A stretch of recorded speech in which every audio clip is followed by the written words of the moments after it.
तो जिसको माँ कहा है उसका वध क्यों? और सबसे महत्वपूर्ण तो गाय का दूध है, उसे अमृत के समान माना गया है। गाय माता को राष्ट्रमाता घोषित किया जाए। तो जो सड़कों पे गायें वैसे घूमती हैं, तो उन गायों के लिए आप लोग कैसे सेवा करते हैं, क्या करते हैं? गाय पशु नहीं है, गाय प्राणी नहीं है, गाय तो भारतीय संस्कृति का प्राण है। तो 27 जुलाई की ही तिथि क्यों तय की है? उस दिन कुछ खास है? सरकार से ये चाहते हैं, जैसे शेर को राष्ट्रीय पशु बनाया है, राष्ट्रीय गीत है, राष्ट्रगान है, तो ठीक उसी प्रकार हमारे जीवन में गौ माता भी राष्ट्र माता बने। माँ का पद खाली है ना। आज हम बात कर रहे हैं स्वामी गोपालानंद सरस्वती जी से, जिनका जीवन गौ सेवा को लेकर हमेशा समर्पित रहा है। आजकल देश भर में एक मुहिम चलाई जा रही है, गौ सेवा को लेकर एक अभियान चलाई जा रही है। तो आइए स्वामी जी से पूछते हैं कि क्या है ये अभियान और इसका उद्देश्य क्या है। स्वामी जी, आपका बहुत बहुत स्वागत है। स्वामी जी, इस अभियान के बारे में बताएं हमें कुछ। जी, आजकल हम लोग जहाँ जा रहे हैं, भारत के 36 के 36 प्रांतों में गौ सम्मान आह्वान अभियान की खूब चर्चा है और हर व्यक्ति यह चाहता है कि गाय माता की सेवा, सुरक्षा और सम्मान होना चाहिए।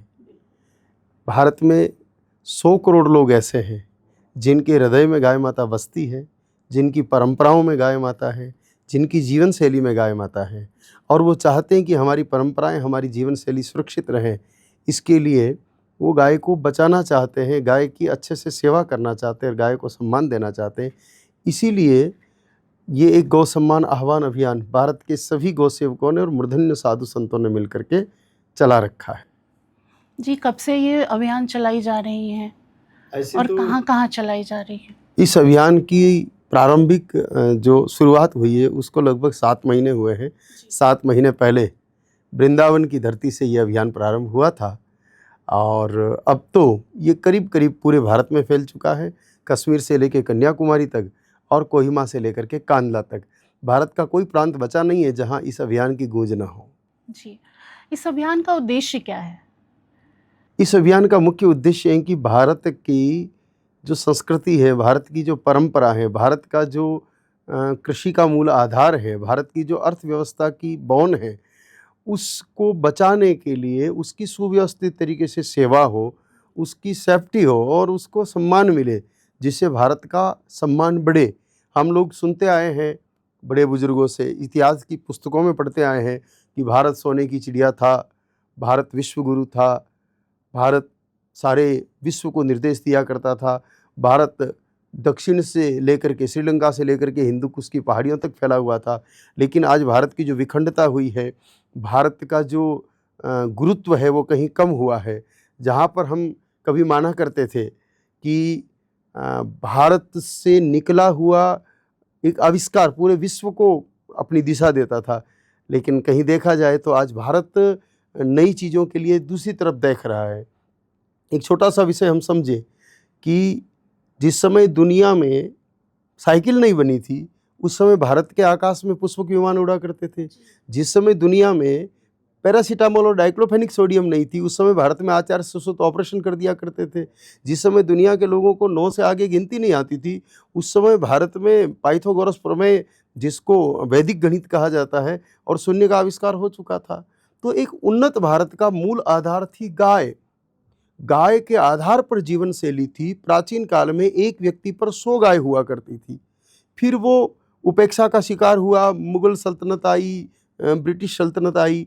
परिणाम ये हुआ कि देश को आज़ाद होते होते प्रति व्यक्ति गाय की संख्या रह गई 10, और आज देश को आज़ाद हुए 78 वर्ष हो गए हैं और स्थिति हो गई कि प्रति व्यक्ति गाय की संख्या जो आज़ादी के समय 10 थी, उसके उलट आज 14 लोगों पर सिर्फ एक गाय बची है। और उससे ये दिखाई देता है कि प्रतिदिन कहीं न कहीं भारतीय संस्कृति रसातल की तरफ जा रही है। भारत को, भारतीय संस्कृति को बचाना है तो गाय को बचाना जरूरी है। इसी बात को ध्यान में रखते हुए हमारे साधु संतों ने, जो देश के शुभ चिंतक हैं, उन लोगों ने गौ को सम्मान, सेवा और सुरक्षा दिलाने के लिए ही गौ सम्मान आह्वान अभियान प्रारंभ किया है। स्वामी जी, मैं आपसे जानना चाहूँगी कि आपके इस अभियान का उद्देश्य क्या है और मुख्य बिंदु क्या हैं? क्या चाहते हैं आप इस अभियान के माध्यम से, क्या करना चाहते हैं आप? जी सबसे पहले तो मैं आपको ये बताना चाहूँगा कि ये अभियान हमारा नहीं है। ये अभियान संपूर्ण भारत के उन सब लोगों का है जिनकी भारत में आस्था है। ये किसी व्यक्ति का या संगठन का अभियान नहीं है और इस अभियान के माध्यम से देश के सारे गौ सेवक और साधु संत 2 चीज़ें चाहते हैं। एक तो इस अभियान के माध्यम से जन जागरण हो और लोग गाय माता के प्रति अवेयरनेस लाएँ, खुद गौ की सेवा में लगे। साथ ही साथ क्योंकि लोकतंत्र है और लोकतंत्र में हर चीज़ कानून से नियंत्रित होती है, इसलिए गौ की सेवा, सुरक्षा और सम्मान को लेकर के भी एक कानून बनाया जाए। जैसे मनुष्य के लिए कानून है कि उसको खाद्य सुरक्षा नीति सरकार की तरफ से बनाई हुई है कि गेहूँ है, चावल है, उसका एक लिमिटेड मूल्य वृद्धि हो सकती है। 30 रुपए किलो का गेहूँ 40 रुपए किलो तक में बिक सकता है, लेकिन 400 रुपए किलो में नहीं बेच सकते। अगर ऐसा कोई करता तो उसको दंड मिलता है। लेकिन गाय का भूसा जब प्रोडक्ट होता है, निकलता है, 3 रुपए किलो होता है, 3 महीने बाद वो 12 रुपए किलो में बिकता है। तो इस प्रकार कोई कानून नहीं होने से गाय माता के विषय को लेकर के बहुत सारी परेशानियाँ हैं।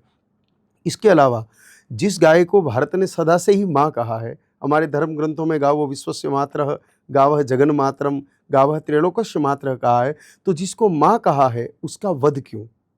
वध तो पशुओं का होता है और हमारी संस्कृति में पशु जैसी कोई बात गाय को लेकर के रही नहीं। तो जो भारत में हजारों की संख्या में गोवंश का प्रतिदिन वध हो रहा है, अवैध तस्करी हो रही है, पॉलीथीन खा करके प्राण त्याग रही है, भूख से प्राण त्याग रही है, सड़कों पर निराश्रित विचरण करने से एक्सीडेंट होकर के प्राण त्याग रही है, और ये सब जो चीज़ें हैं ये भारतीय संस्कृति के अनुकूल नहीं है। इसलिए हम शासन से 3 प्रकार के कानून चाहते हैं। पहले, गाय माता को राष्ट्रमाता घोषित किया जाए। दूसरा, संपूर्ण भारत में कश्मीर से लेकर कन्याकुमारी तक और कच्छ से लेकर कोहिमा तक पूरे के पूरे भारत में एक समान कानून बने गो हत्या प्रतिबंध को लेकर के।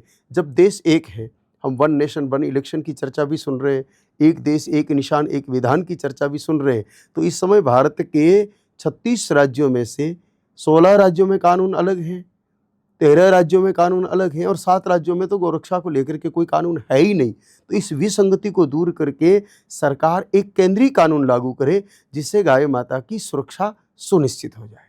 जी बिल्कुल, क्योंकि बचपन से हम लोगों ने भी पढ़ा है और सुना है कि गाय हमारी माता है, और आते जाते मैं भी देखती हूँ सड़कों पर गाय ऐसी ही भटक रही हैं। तो आप लोगों ने ये अभियान चलाया है जो कि बहुत सराहनीय है। इस बारे में आप आम लोगों को भी जागरूक करना चाहते हैं इस अभियान के माध्यम से, तो आप क्या कहना चाहते हैं? देखिए, सरकार कानून बना देगी, लेकिन उसको अप्लाई करने में समाज की बहुत बड़ी भूमिका होती है। चोर चोरी नहीं करे इसलिए सरकारी कानून है, लेकिन समाज को ध्यान तो रखना पड़ेगा, सुरक्षा तो रखनी ही पड़ेगी। तो उसी प्रकार सरकार कानून बनाए और समाज उसके प्रति सजग रहे और उसकी ठीक से अनुपालना हो। वो नहीं होगी तो बात बन नहीं सकती। तो गाय माता की सेवा, सुरक्षा और सम्मान में शासन और समाज दोनों की समानांतर भूमिका रहे। अकेला समाज भी कुछ नहीं कर सकता क्योंकि लोकतंत्र है, और अकेला शासन भी कुछ नहीं कर सकता क्योंकि ये अध्यात्म का और संस्कृति का विषय भी है।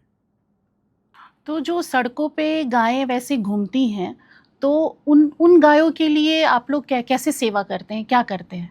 देखिए, अभी वर्तमान में तो कई संस्थाएं गौशालाएं चला रही है, संचालित कर रही है, लेकिन संस्थाओं के पास भूमि की अनुपलब्धता, अर्थ की अनुरूपता, बहुत सारी चीज़ें रहती है।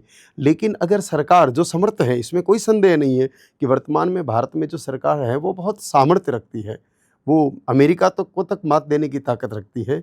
ऐसी सरकार अगर एक योजना बना ले कि हम हर जिला हेडक्वार्टर पर एक गौ अभ्यारण्य बनाएंगे, जैसे शेरों के लिए अभ्यारण्य है, हिरणों के लिए अभ्यारण्य है, तो उसी प्रकार हर जिला स्तर पर एक गौ अभ्यारण्य अथवा एक बड़ी गौशाला बने, जहाँ पर जो निराश्रित गोवंश सड़कों पर घूम रहा है उन गोवंश को वहाँ पर स्थापित करे और उनको बोझ न बनाए।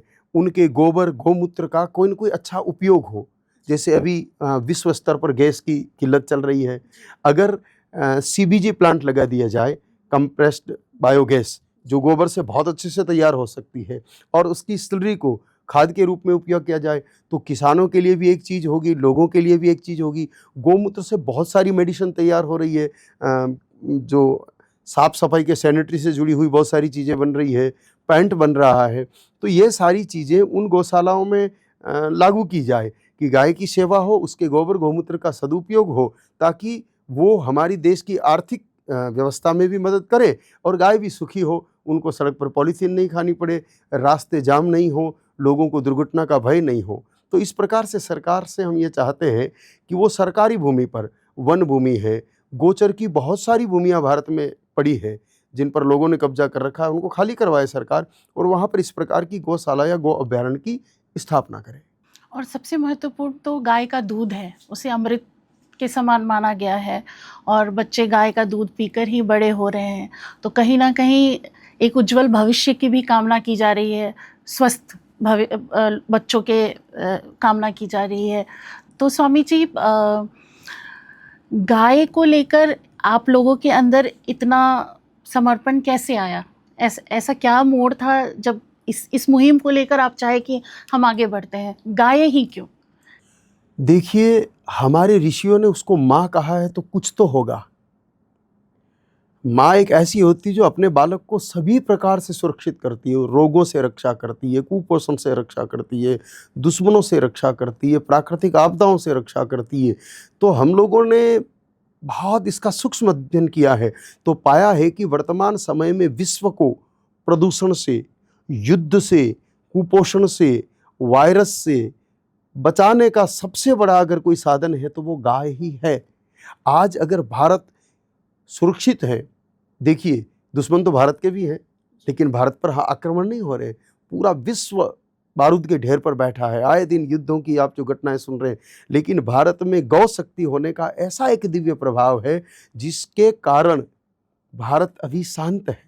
और यहाँ के लोगों में जो दया प्रेम का भाव है, जो आपने कहा ना कि गाय का दूध, वो उस दूध का प्रभाव है, क्योंकि विश्व में गाय का दूध ही एक ऐसा शक्तिशाली सात्विक आहार है जो व्यक्ति के विचारों को शुद्ध बनाए रखता है। इसलिए हमने सरकार से इस अभियान के जरिए एक मांग भी की है कि आप जो मिड डे मील देते हो बच्चों को, उसमें जो भोजन देते हो वो भोजन ज़्यादा ठीक नहीं होता है। आप क्यों नहीं जो देसी गाय है, जो वेद लक्षण गाय है, गाय का मतलब भी हम जर्सी को गाय की श्रेणी में नहीं रखते, वो एक विदेशी वर्णसंकर आर्टिफिशियल एनिमल है जो वैज्ञानिकों ने छेड़छाड़ करके जेनेटिक सिस्टम करके बनाया हुआ है। जो भारत का मूल गोवंश है उसके दूध को गवर्नमेंट ने भी अलग किया है। कई लोग कहते हैं गाय गाय में भेद क्यों, हम क्या करें? साइंटिस्ट बोल रहे हैं कि जर्सी का दूध A1 मिल्क है, देसी का दूध A2 मिल्क है और इसके कंटेंट ऐसे हैं जो व्यक्ति को स्वस्थ रखते हैं। जर्सी का दूध सिजोफ्रेनिया, ऑटिज्म जैसी बीमारियों को जन्म देने का काम करता है, जबकि गाय का दूध प्रोटेक्शन का काम करता है। तो क्यों नहीं देसी गाय की गौशालाओं का दूध सरकार ले और उनको फैक्ट्रीज में पाउडर बना करके मिड डे मील में स्कूली बच्चों को वो मिल्क पाउडर सप्लाई करे, जिससे बच्चों का मानसिक स्वास्थ्य और शारीरिक स्वास्थ्य ठीक रहे। हर बच्चे को गाय का दूध मिलना चाहिए, बड़ों को मिले न मिले, लेकिन बच्चे भारत का भविष्य है, तो उनको कम से कम गाय का दूध मिले, ये सरकार सुनिश्चित करे। जैसे कान्हा जी, कृष्णा जी, उन्होंने गौ की बात हमेशा की है, गौ उनके प्रिय पशु में हमेशा रहा है। तो मथुरा वृंदावन में जब भी गुजरो या जाओ तो वहाँ पर सड़कों पे सबसे ज़्यादा गाय दिखती हैं। हालांकि वहाँ आपके जैसे संत गुरु काफ़ी लोग हैं वहाँ, बट मथुरा वृंदावन में ऐसी दशा क्यों है? देखिए, यहाँ तो एक तो मैं आपकी बात को काटूंगा कि आपने कहा है कि गाय कन्हैया को बहुत प्रिय पशु है। नहीं, गाय पशु है ही नहीं। ये तो मैकाले शिक्षा पद्धति ने हमको सिखाया कि cow is an useful animal. गाय पशु नहीं है, गाय प्राणी नहीं है, गाय तो भारतीय संस्कृति का प्राण है। गाय जानवर नहीं, गाय सनातन संस्कृति की जान है। वो कन्हैया ने अपने पिता को एक बार बातचीत में कहा कि गाय हमारी देवता है, गावः अस्मद देवत, गाय हमारी देवता है। उन्होंने तो अपनी भगवान माना है। इसलिए गाय जूते नहीं पहनती थी तो कन्हैया ने भी बिना जूता पहने नंगे पांव गाय को चराया है। रही बात वृंदावन में आपको सड़कों पर गाय माता दिखती है, तो असल में वृंदावन तो गाय की ही भूमि है। आदमी जबरदस्ती घुस गए हैं, वहाँ तो गाय ही होनी चाहिए थी, मनुष्य नहीं होने चाहिए थे, गाड़ियाँ नहीं होनी चाहिए थी, ट्रैफिक नहीं होने चाहिए था। वृंदावन का असली स्वरूप तो शुद्ध चित्त के भक्त और गाय माता ही वहाँ का प्राणधन है। अब टूरिस्ट घुस गए इसलिए लोगों को लग रहा है कि सड़कों पर गाय है, वहाँ सड़कें नहीं, वो तो ब्रज भूमि गाय की ही भूमि है। ठीक है, परिस्थितियाँ ऐसी बनी हैं कि वहाँ मानवीय हलचल ज़्यादा हो गई है। ऐसी स्थिति में सरकार उन गोवंश के लिए कोई उचित व्यवस्था करे। हालांकि समाज ने तो की है, वहाँ पर कई साधु संतों ने अपने अपने स्तर पर गौशालाएं खोली है, लेकिन फिर भी जो निराश्रित गोवंश है उसके लिए शासन को भी एक नीति बनानी चाहिए कि इस प्रकार गौ का सड़कों पर अनादर न हो, उसके लिए कोई न कोई गो आवास की व्यवस्था करे और वहाँ पर गौ माताएं सुखपूर्वक रह सकें। जी, तो कुछ जो गौवध की बात आपने की, तो गाय को लेकर व्यवसाय भी हो रहा है, तो इसकी रोकथाम कैसे कर सकते हैं? देखिए, जो चीज़ संस्कृति का मूल तत्व हो उसको न बचाएंगे तो संस्कृति नहीं बचेगी। इस समय हम लोग पूजा पाठ, जप तप, व्रत और विकास की जो चर्चाएं कर रहे हैं देश में, चाहे मंदिर बनाने की बात करें, चाहे हवन करने की बात करें, चाहे डेवलपमेंट की बात करें, ये सब फूल पत्तियों को पानी पिलाने की बात है। जब तक जड़ को पानी नहीं पिलाओगे, न फूल काम के हैं न पत्तियां काम के, सब कुछ मुरझा जाएगा। गाय हमारी अर्थव्यवस्था की, हमारी आध्यात्म की, हमारी परंपराओं की, हमारी आरोग्य की धूरी रही है। तो गौ का चिंतन न करके उसका वध होता रहे और हम दूसरा चिंतन करेंगे तो आने वाले समय में भारत बचेगा नहीं।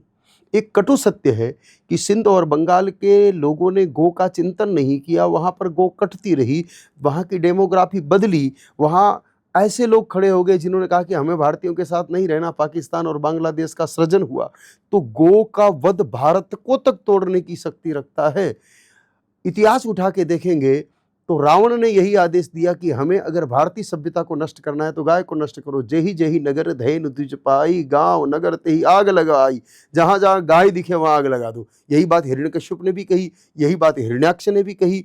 तो जितने भी भारतीय संस्कृति विरोधी तत्व हैं वो सबसे पहले गाय पर आक्रमण करते हैं। हमको समझना होगा कि हमें अपने आप को बचाना है, अपनी पीढ़ियों को बचाना है, अपनी परंपराओं को बचाना है, तो गाय को बचाना ही पड़ेगा। ये जो गोवध हो रहा है इसको तो दफा 302 की तरह सरकार को लेना चाहिए कि मानव हत्या और गौ हत्या समान है। अगर कोई भारत में गौ हत्या करता है तो उसको आजीवन कारावास या मृत्युदंड जैसा कठोर कारावास की व्यवस्था होनी ही चाहिए, तभी जाकर के इस समस्या का समाधान होगा। महापुरुषों ने तो इतना तक कहा है कि जब तक भारत की भूमि पर गौ के रक्त की एक बूंद भी गिरेगी तब तक भारत में शांति और सौहार्द स्थापित नहीं हो सकता है। मुगल काल और ब्रिटिश हुकूमत के समय जितना गोवध भारत में नहीं होता था उतना आजकल गुप्त रूप से, प्रकट रूप से गोवध भारत में हो रहा है।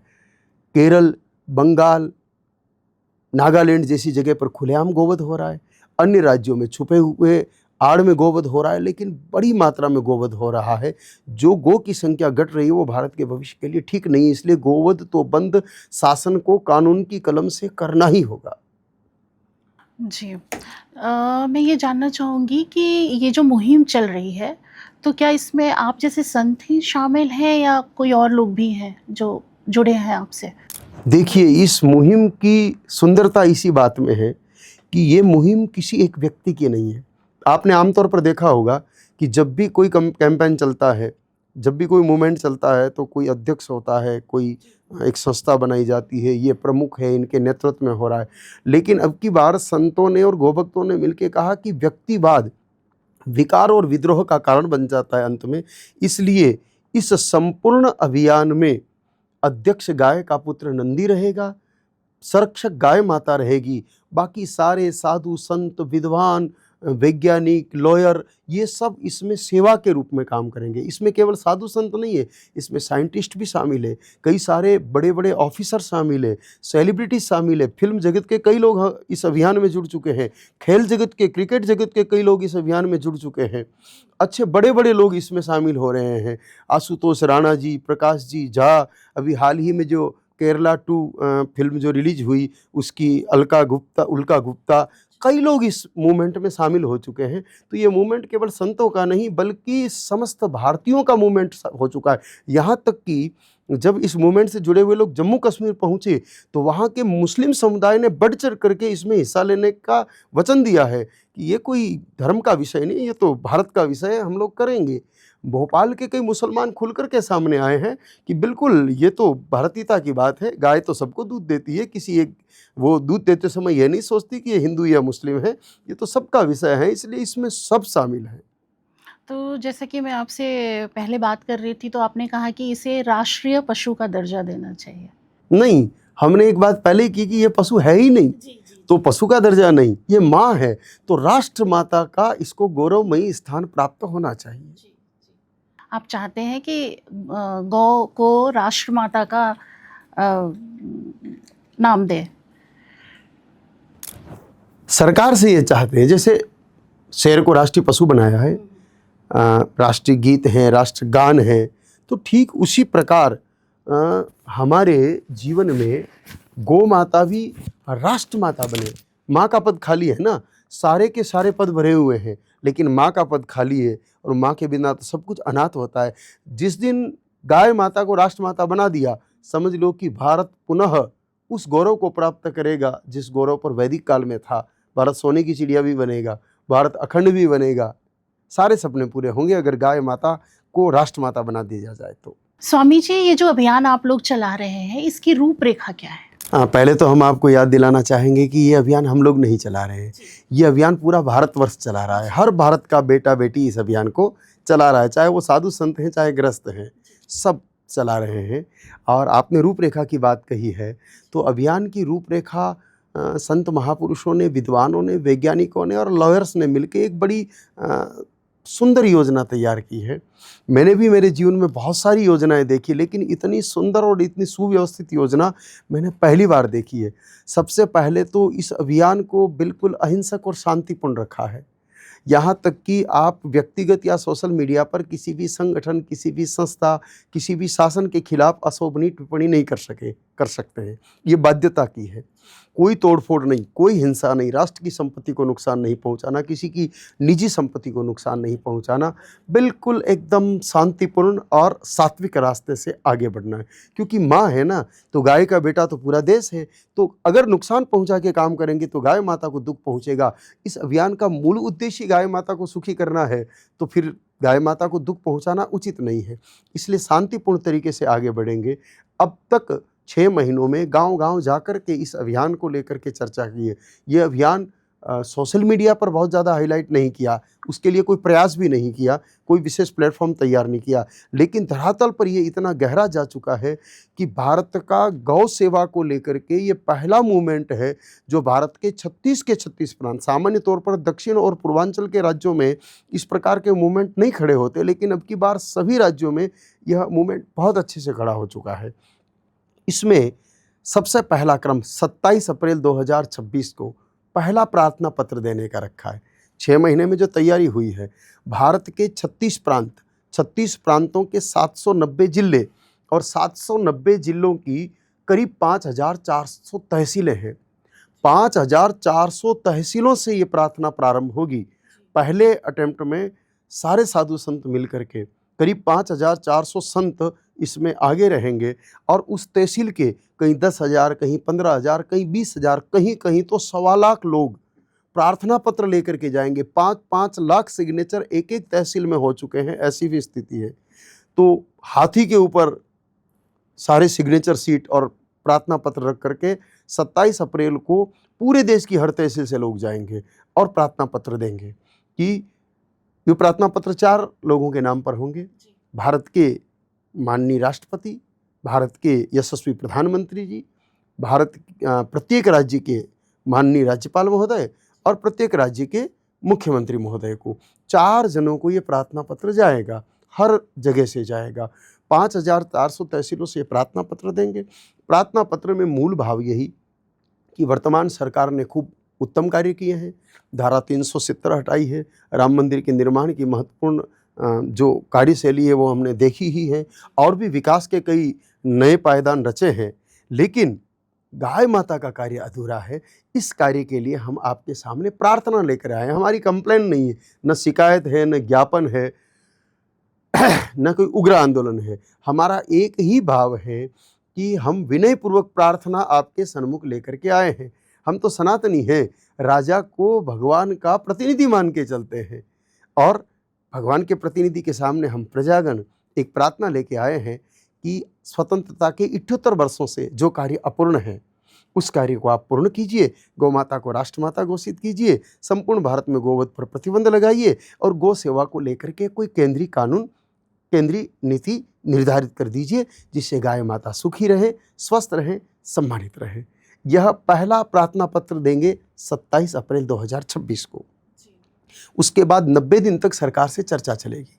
लॉयर, कुछ सुप्रीम कोर्ट और हाई कोर्ट के रिटायर्ड जज जो गो विषय में बहुत अच्छे से समझते हैं, कुछ ऐसे वैज्ञानिक जिन्होंने गोबर, गौमूत्र और दूध पर अनुसंधान करके ये प्रमाणित किया है कि इनके बिना भारत का भविष्य नहीं चलना है, और कुछ ऐसे विद्वान जिन्होंने वेदों उपनिषदों में गाय की महत्ता को समझा है, वो सरकार के साथ बैठेंगे, सरकार से बातचीत करेंगे कि दिक्कत क्या आ रही है। अगर कोई प्रॉब्लम आ रही है तो हम लोग मिलकर के सॉल्व करते हैं। जैसे कई बार ये कहा जाता है कि भाई ये राज्यों का विषय है, जब संविधान बना था उस समय इसको राज्यों का विषय बना दिया गया, तो इसको केंद्र कैसे करेगा। तो जैसे टैक्स का विषय राज्यों का विषय था, लेकिन कई राज्यों में टैक्सेज में पद्धति ठीक नहीं थी। केंद्र सरकार को लगा कि नहीं, इससे देश को नुकसान हो रहा है, तो केंद्र ने बहुत सुंदर योजना बना करके जीएसटी लागू करके टैक्सेस को केंद्रीकृत कर लिया। बस वैसे ही इसको भी केंद्रीकृत कर ले। एक बात और आती है कि ये संविधान का विषय है, तो असल में देखा जाए तो संविधान का आर्टिकल 48 इस बात की इजाज़त देता है कि गाय पर सरकार इस प्रकार का निर्णय ले सकती है। और अगर कोई थोड़ा बहुत संशोधन करना पड़ा तो देश की स्वतंत्रता के बाद 1950 से जब से संविधान लागू हुआ है तब से लेके अब तक 100 से अधिक बार संविधान संशोधित हुआ है। और इस विषय पर संविधान का संशोधन करने अगर सरकार बैठेगी तो किसी और राजनीतिक दल जो विपक्ष के हैं उनकी भी इस समय हिम्मत ऐसी नहीं कि इस विषय का विरोध करें, क्योंकि गौ माता के काम का विरोध करने का अर्थ किसी भी राजनीतिक पार्टी का अपने खुद के पैरों पर कुल्हाड़ी मारना है, क्योंकि ये जन जन का विषय है। हर भारतीय चाहता है कि भारत में गौवध पर प्रतिबंध लगना चाहिए। इसलिए सारी चर्चाएं होगी। 90 दिन में बात बनी तो ठीक, नहीं तो 27 जुलाई को दोबारा याद दिलाने के लिए भारत के 790 डिस्ट्रिक्ट हेडक्वार्टर पर पुनः प्रार्थना पत्र देंगे। फिर 90 दिन तक पूर्ववत चर्चा चलेगी और फिर भी बात नहीं बनी तो फिर 27 अक्टूबर को भारत के 36 ही प्रांतों की राजधानी स्टेट कैपिटल पर जा करके और फिर प्रार्थना पत्र देंगे। जैसे एक व्यक्ति को बुखार आता है, पास के क्लिनिक से टैबलेट लाता है, 3 दिन में ठीक नहीं हो तो फिर बड़े हॉस्पिटल जाता है, फिर ठीक नहीं हो तो एम्स संभालता है, वैसे ही हम लोग क्रमशः आगे बढ़ेंगे और राज्य पर जा करके प्रार्थना पत्र देंगे। तब तक 180 दिन हो चुके होंगे। सरकार से आग्रह करेंगे कि 3 महीना और ले लीजिए आप, 9 महीने में तो कोई न कोई कार्य निश्चय होना ही चाहिए। और तब तक 26 जनवरी आ चुकी होगी। उस दिन देश के राष्ट्रपति महोदय अपना उद्बोधन देते हैं, उसमें कोई न कोई चीज़ स्पष्ट होगी। तो 27 जुलाई की ही तिथि क्यों तय की है? उस दिन कुछ खास है या? 27 अप्रैल, 27 जुलाई और 27 अक्टूबर और 27 फरवरी ये तिथि इसलिए तय किया। आपने बहुत सुंदर सवाल किया, इस विषय पर खूब मंथन हुआ। 27 अप्रैल को वर्किंग डे है, ऑफिसेस खुले रहेंगे। 27 अप्रैल को कोई भी त्यौहार नहीं है, लोग फ्री रहेंगे। 27 अप्रैल को कोई बहुत बड़ा वैवाहिक लग्न नहीं है, लोग फ्री रहेंगे। ज्योतिष की गणित ये कहती है कि 27 अप्रैल के अंक ऐसे बैठ रहे हैं कि अगर निस्वार्थ भाव से, निष्काम भाव से कोई काम प्रारंभ किया जाए तो वो सफल होता है। और इसमें किसी का कोई स्वार्थ नहीं है। कोई संस्था होती, कोई व्यक्ति होता तो उसका स्वार्थ होता। भाई संस्था होती, उसका अपना एजेंडा होता है, छुपा हुआ एजेंडा होता है। लेकिन यहाँ कोई संस्था नहीं है, कोई व्यक्ति नहीं है, तो स्वार्थ का कोई विषय नहीं है। तो निस्वार्थ भाव से यह कार्य प्रारंभ हो रहा है तो निश्चित रूप से ये सफल होगा। और इसके साथ साथ एक बात और विशेष है कि 27 अप्रैल को मोहिनी एकादशी है। उस दिन का अपने आप में बहुत महत्व है। तो इन सारी बातों को ध्यान में रख करके 27 अप्रैल से ही यह कार्य प्रारंभ करने का निश्चय किया गया है। जैसा कि आपने बताया कि देश भर में ये मुहिम चलाई जा रही है और चलाई जाएंगी, आगे इसको लेकर आप बढ़ना चाहते हैं, तो एक मुहिम को चलाने के लिए फंड की ज़रूरत होती है। तो वो सहायता राशि आप कहाँ से और कैसे अरेंज कर रहे हैं? वैसे सारे सवाल आप हमसे पूछ रहे हैं, लेकिन एक सवाल हम इस प्रश्न के उत्तर में आपसे पूछना चाहते हैं। आपकी बिटिया है या होगी? है। आप उसका विवाह करेंगे जी। तो उसके लिए फंड कहाँ से जुटाएंगे आप? रसीद बुक लेकर के डोनेशन लेने जाएंगे? नहीं, हम उस जिम्मेदारी है मेरी, कर्तव्य है मेरा, और धीरे धीरे करके वो भी निर्वाह करेंगे। आप जो कार्ड बांटेंगे, निमंत्रण पत्र, इनविटेशन कार्ड, वो कौन प्रिंट करवाएगा? आप ही करवाएंगे, क्योंकि वो आपकी बेटी है, इसलिए आप उसके लिए इनविटेशन कार्ड भी प्रिंट करवाएंगे। उस विवाह का सारा खर्च आप वहन करेंगे। जब हम अपनी बेटी के लिए कर सकते हैं तो जिस गाय को माँ कहते हैं उसके लिए हम क्यों नहीं करेंगे?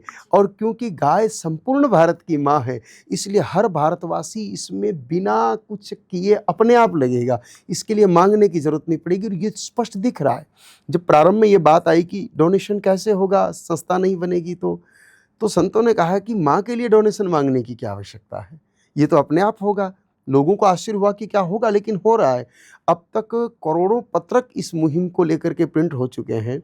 आज हमने पश्चिमी बंगाल में, बंगाल जो बदनाम है इस विषय को लेकर कि वहाँ गाय की बात करना ही बड़ा मुश्किल होता है, आज हमने एक रिपोर्ट देखी है कि पश्चिमी बंगाल में लोगों ने अपनी अपनी दुकानों पर अपनी अपनी इच्छा से 20x10 के होल्डिंग लगा दिए गौ सम्मान आह्वान अभियान के। जो सिंगर एक एक भजन गाने का 5-5 लाख रुपए लेते हैं, वो सिंगर खुद भजन बना रहे हैं और अपलोड कर रहे हैं। लोग अपने अपने स्तर पर वीडियो बना रहे हैं, सोशल मीडिया पर लोग अपने अपने स्तर पर कार्य कर रहे हैं। तो किसी ने अपनी गाड़ियों को चारों तरफ से पोत दिया है गौ सम्मान आह्वान अभियान से। यहाँ तक कि हमने देखा है कि झारखंड में, उड़ीसा में, राजस्थान में, गुजरात में और गोवा में तो लाखों माताओं ने अपने हाथ पर गौ सम्मान आह्वान अभियान की मेहंदी लिख करके रील्स बनाई है। तो इस प्रकार समाज ने अपनी जिम्मेदारी समझते हुए, अपनी माँ का काम है तो हम करेंगे, इसलिए कहीं पर भी इसके लिए फंड की आवश्यकता महसूस नहीं हुई। और एक बहुत सुंदर बात ये सामने आई कि जब बात ये चली कि मान लो सरकार 26 जनवरी तक भी नहीं मानी, किसी कारण से नहीं कर पाई, तो आप आगे क्या करेंगे? क्या प्रार्थना पत्र देते ही रहेंगे? तो फिर ये तय किया कि नहीं, फिर ऐसे प्रार्थना पत्र नहीं देंगे, फिर हम लोग दिल्ली जाएंगे। 30,000 लोग दिल्ली जाएंगे, 7 दिन बैठेंगे, फिर नए 30,000 लोग आएंगे। पहले एक डिस्ट्रिक्ट से 1,000 लोग पहुंचेंगे, 30 जिलों से 30,000 लोग आएंगे, 7 दिन बाद नए 30,000 लोग आएंगे, पुराने चले जाएंगे। ऐसे बदल बदल के बैठते हैं तो 790 डिस्ट्रिक्ट है। ऐसी स्थिति में वहाँ 6 महीने तक 30,000 लोग दिल्ली बैठेंगे। तो प्रश्न उठा कि एक प्लेट भोजन 50 रुपये से नीचे नहीं मिल सकता, साधारण दाल चावल भी खाए तो 30 लाख रुपए रोज के कहाँ से आएंगे? तब दिल्ली की कुछ माताओं से संपर्क किया। माताओं ने कहा हम लोग डोर टू डोर जा करके पंजीकृत करेंगे, 5 लोगों का भोजन बनता है तो 6 का बनेगा, और हम 30,000 टिफिन सुबह भेजेंगे, 30,000 टिफिन शाम को भेजेंगे। देश भर के गौ सेवक अगर गाय माता के लिए प्रार्थना कर रहे हैं तो हम उनको दिल्ली में भूखे नहीं बैठने देंगे। तो इतना बड़ा खर्च भी समाज अपने आप उठाने के लिए तैयार है। तो कहीं धन की आवश्यकता ही नहीं है तो फिर धन संचय का विषय ही क्यों? स्वामी जी, जो आपकी योजना है दिल्ली तक आने की, आप दिल्ली आने के बाद आपके क्या क्या स्टेप होंगे, क्या क्या योजना होगी, आप इसको कैसे कार्यान्वित करेंगे? कृपया इस पर प्रकाश डालें। जब सारे लोग दिल्ली पहुंचेंगे तो असल में ये सात्विक अभियान है, उग्र आंदोलन है नहीं, इसलिए कहीं कोई जिंदाबाद मुर्दाबाद के नारे लगाने जैसी स्थिति नहीं है। इसमें जितने लोग आएंगे सब बैठेंगे और बैठ करके भगवान के नाम का संकीर्तन करेंगे और सरकार को चिट्ठी लिखेंगे। कोई माइक से वहाँ भाषण भी नहीं होगा, क्योंकि ये देखने में आता है कि अगर हम वहाँ माइक रख लें, लोगों के भाषण शुरू कराएं तो कोई विरोधी भाषा बोल सकता है, उग्रवाद की भाषा बोल सकता है, जिससे देश को हानि हो सकती है। हम न सरकार को नुकसान पहुंचाना चाहते हैं, न समाज को नुकसान पहुंचाना चाहते हैं, न भारत की किसी व्यवस्था को नुकसान पहुंचाना चाहते हैं। इसलिए शांतिपूर्ण तरीके से भगवान का संकीर्तन करते हुए सरकार को चिट्ठी लिखेंगे कि आप राजा हैं, हम प्रजा हैं और हम आपके पुत्र के समान हैं। एक पुत्र पिता से नहीं मांगेगा तो किससे मांगेगा? हम हमारे हृदय की मांग आपके सामने रखते हैं कि गौ सम्मान आह्वान अभियान के माध्यम से ये प्रार्थना करते हैं कि भारत में गोवध पर प्रतिबंध लगे, गौ माता को राष्ट्रमाता घोषित किया जाए और केंद्रीय कानून बने। बस यही चिट्ठियाँ लोग लिखेंगे। एक व्यक्ति 10 चिट्ठी भी प्रतिदिन लिखता है तो 30,000 लोग का मतलब 3 लाख चिट्ठी होती है। 3 लाख चिट्ठी आदर के साथ प्रतिदिन सरकार के सामने प्रस्तुत कर दी जाएगी और ये क्रम 6 महीने तक चलता रहेगा। 6 महीने बाद भी समाधान नहीं हुआ तो फिर हम आश्रय लेंगे धर्म ग्रंथों का, कि धर्म ग्रंथों में लिखा है कि हम अपने से बड़ों से जब बात नहीं मनवा पाए तो तप का आश्रय लेना चाहिए। जैसे भगवान की कोई बात, भगवान भी बात नहीं सुने तो हम तप करते हैं ना, व्रत करते हैं, तो फिर लोग व्रत करेंगे। गंगा जल पी करके स्टेप बाई, जैसे 10 लोग आज बैठ गए वो व्रत कर रहे हैं, फिर वो उठ गए 3 दिन 4 दिन 5 दिन या 9 दिन बाद, फिर उनकी जगह दूसरे लोग आकर के बैठ गए। तो ऐसे केवल गंगा जल पी करके और व्रत करते हुए सरकार से सतत प्रार्थना करते रहेंगे, और ये क्रम तब तक चलता रहेगा जब तक गाय माता को न्याय नहीं मिल जाता। जी, मैं ये जानना चाहूँगी कि क्या आपकी इस मुहिम से कोई राजनीतिक दल भी जुड़ा हुआ है? नहीं, ये मुहिम पूरी तरह गैर राजनीतिक है।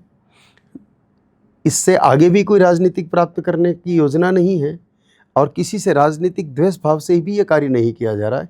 इसका मुख्य हेतु गाय माता को सेवा, सुरक्षा, सम्मान दिलाना है। अतः इसमें कोई राजनीतिक दल सीधा-सीधा जुड़ा हुआ नहीं है। हाँ, वर्तमान शासन जो कि सनातन और गाय की बात प्रारंभ से करता रहा है, इसलिए वर्तमान शासन का समर्थन तो है। कहीं भी हमको शासन की तरफ से पिछले 6 महीने में कहीं कोई ऐसी दिक्कत नहीं आई कि सरकार ने हमारे इस मूवमेंट को कुछ रोकने का प्रयत्न किया हो या दबाने का प्रयत्न किया हो। हम कहीं न कहीं ये सोचते हैं कि सरकार भी चाहती है कि भारत में गोहत्या बंद हो, लेकिन सरकार की कुछ मजबूरियाँ हो सकती है। जब तक समाज आवाज़ नहीं उठाएगा तब तक सरकार इस प्रकार के एक्शन नहीं ले सकती।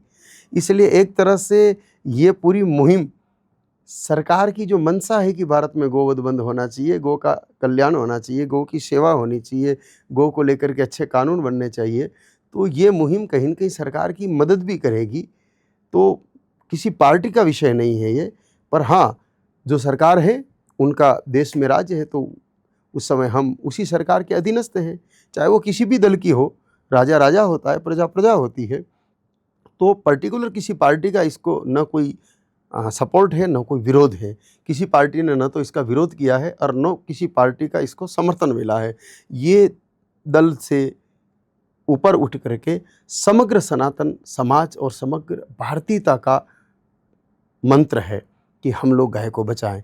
इसलिए इसको किसी भी राजनीतिक दल से जोड़ना इस अभियान की आत्मा की हत्या करना होगा। इसलिए इसको राजनीतिक विषय से परे रखा गया है पूरी तरह। जी। आखिरी में स्वामी जी, मैं ये जानना चाहूँगी कि आप देशवासियों को या दर्शकों को क्या कहना चाहते हैं, क्या संदेश देना चाहते हैं? देखिए, संदेश एकदम साफ है कि ये इतना पवित्र अभियान है। मैंने 50 वर्षों में अपने सार्वजनिक जीवन में इतना पवित्र, इतना शांत, इतना सुंदर और इतना सुव्यवस्थित कोई मूवमेंट नहीं देखा।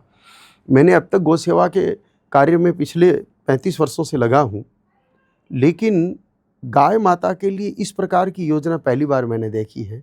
तो मेरा मन भी रोक नहीं पाया अपने आप को इस मूवमेंट से जोड़ने से। मेरी अपनी गौशालाएँ हैं, मेरे अपने गौ चिकित्सालय चलते हैं, अपनी व्यवस्थाएँ हैं, लेकिन इस अभियान का जब सुना और इसको पूरा पढ़ा और समझा तो मुझे लगा कि नहीं, मुझे भी इसका हिस्सा बनना चाहिए। मैं देशवासियों से भी यही आग्रह करूँगा कि जिसमें किसी का नाम नहीं, किसी का चित्र नहीं, किसी संगठन का नाम नहीं, किसी व्यक्ति का नाम नहीं, कोई पद नहीं, पूरी तरह से निष्काम और गाय माता को समर्पित, और गाय माता को समर्पित का मतलब राष्ट्र और धर्म को समर्पित एक अभियान है, जिससे आने वाली पीढ़ियां बचेगी, आने वाली परंपराएं बचेगी। तो इस अभियान में सभी को सम्मिलित होना चाहिए। अब सम्मिलित होने के 3-4 तरीके हैं। एक तो हस्ताक्षर अभियान चल रहा है, इसका करोड़ों हस्ताक्षर सरकार को प्रस्तुत करने हैं। तो जगह जगह पूरे देश में हर गांव में काउंटर लगे हुए हैं हस्ताक्षर करने के लिए। आप वहां जाएं और अपना नाम, अपना मोबाइल नंबर या आधार नंबर और सिग्नेचर करके दें, ताकि वो ऑथेंटिक हो, फर्जी हस्ताक्षर नहीं करने। हम ये कहाँ जाकर हस्ताक्षर? ये हर गांव में काउंटर लगे हैं, मंदिरों पर, कहीं कथाएं हो रही है तो वहाँ पर, पुजारियों के पास, गौशालाओं के अंदर, सभी जगह ये व्यवस्था है। वहाँ पर फॉर्म रखे हुए हैं, सिग्नेचर करके आप अपनी सहमति जताएं। फिर सोशल मीडिया पर आप अपना वीडियो अपलोड करके डालें कि गौ सम्मान अभियान का हम समर्थन करते हैं। एक्स हैंडल के माध्यम से आप प्रधानमंत्री जी को ट्वीट कर सकते हैं कि गौ माता राष्ट्रमाता बननी चाहिए, गौ हत्या बंद होनी चाहिए। और विशेष रूप से 27 अप्रैल के दिन सुबह 10 बजे आपकी जो तहसील पड़ती है, जिसको कहीं ब्लॉक कहते हैं, कहीं अनुमंडल कहते हैं, कहीं तालुका कहते हैं, अलग अलग राज्यों में अलग अलग भाषा है, लेकिन जिला इकाई के नीचे की जो इकाई होती है शासन की, वहाँ पर जा कर के एसडीएम या तहसीलदार के माध्यम से या वीडियो के माध्यम से प्रार्थना पत्र ज़रूर दें। 27 अप्रैल को हर भारतीय अपने अपने तहसील कार्यालय पर सुबह 10 बजे पहुँचे और वहाँ जा कर के वहाँ प्रार्थना पत्र लेकर के कार्यकर्ता उपलब्ध रहेंगे। आपको तो केवल जाना है वहाँ पर और उस प्रार्थना पत्र को सरकार के सामने दें, जिससे इस कार्य को करने में आसानी हो। हर व्यक्ति इसमें लगे और निष्काम भाव से लगे। युवाओं को कैसे जोड़ेंगे आप? युवाओं को जोड़ने के लिए सोशल मीडिया एक सशक्त माध्यम है और उसी माध्यम से युवाओं से आग्रह किया भी जा रहा है। ऑनलाइन पिटीशन भी इसको लेकर के चल रही है। मिस कॉल का सिस्टम भी चल रहा है। अब तक करोड़ों मिस कॉल इस बात को लेकर के हो चुके हैं, लोगों ने अपना समर्थन जुटाया है। और गाय माता की आवश्यकता बुजुर्गों से अधिक युवाओं को है, क्योंकि ये स्वास्थ्य का विषय भी है और ये मनोविज्ञान का विषय भी है। अंतर्राष्ट्रीय स्तर पर यह साबित हो चुका है कि काऊ कडलिंग से बुद्धि में प्रखरता आती है। गाय के साथ व्यक्ति आधा घंटा अगर बिताए तो उसकी मानसिक स्थिति में सुधार होता है। यहाँ तक कि डिप्रेशन के पेशेंट ठीक हुए हैं। तो गाय तो युवाओं की पहली पसंद होनी चाहिए इस समय। जिस तरह से भागादौड़ भरी ज़िंदगी है, शांति नहीं है, उसमें शांति दाता एक पॉजिटिव एनर्जी देने वाला तत्व गाय है। तो युवाओं के लिए गाय की सबसे अधिक आवश्यकता है, इसलिए युवाओं को तो इसमें आगे आना ही होगा और गाय माता को बचाना ही होगा। देश भर में संतों ने यह मुहिम चलाई है जिसके अंतर्गत गौ को उसका सम्मान, उसका अधिकार और उसकी रक्षा मिले। उम्मीद करती हूँ कि इस मुहिम को देश भर में सुना जाएगा और आगे बढ़ाया जाएगा। बहुत बहुत धन्यवाद स्वामी जी आपका इस अभियान को चलाने के लिए। काफ़ी नेक इरादे से आप आगे बढ़ रहे हैं और इसमें आपको सफलता मिले।